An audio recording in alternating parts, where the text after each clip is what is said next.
Hello everyone. Today we will discuss about first unit of 12th class electrostatics. Okay. First of all, we will discuss about electrostatics. Electrostatics. ठीक है. अच्छा, electrostatics होती क्या है भाई? उसको जानने के लिए हम इलेक्ट्रोस्टैटिक्स को दो पार्ट्स के अंदर डिवाइड करेंगे, electro plus statics.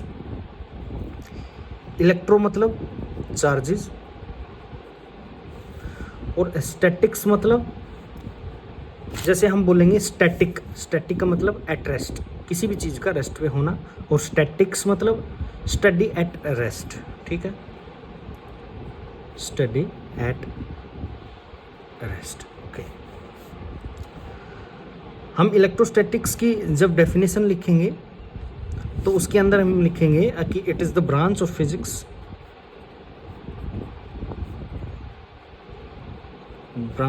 Physics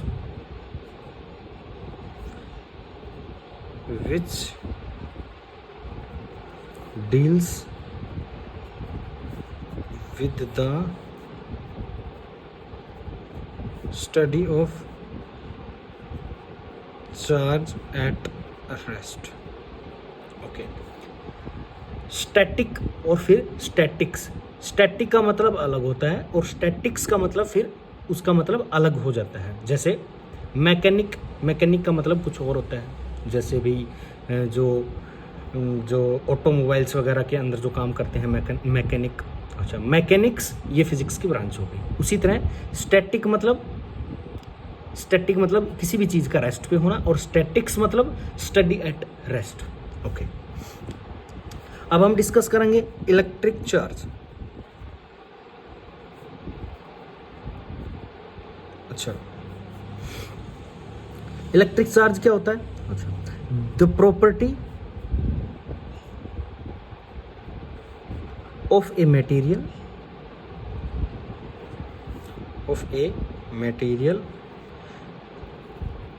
due to which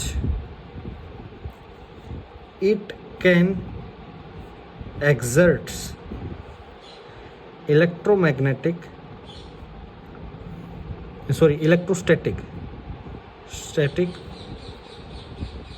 force on material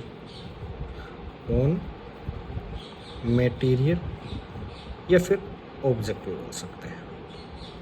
ठीक है, ओके भाई, किसी भी ऑब्जेक्ट की प्रॉपर्टी हो सकती है by which it can exert electrostatic force.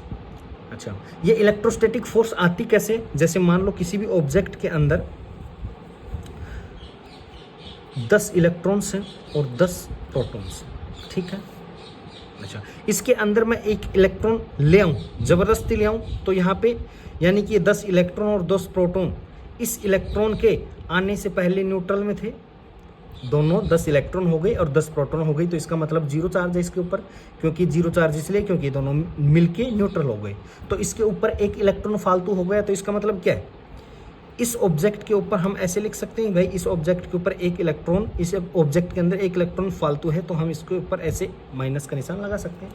ठीक है, एक बार फिर दूसरा एग्जाम्पल लेते हैं। यहाँ पे 10 इलेक्ट्रॉन्स हैं और 10 प्रोटॉन्स हैं।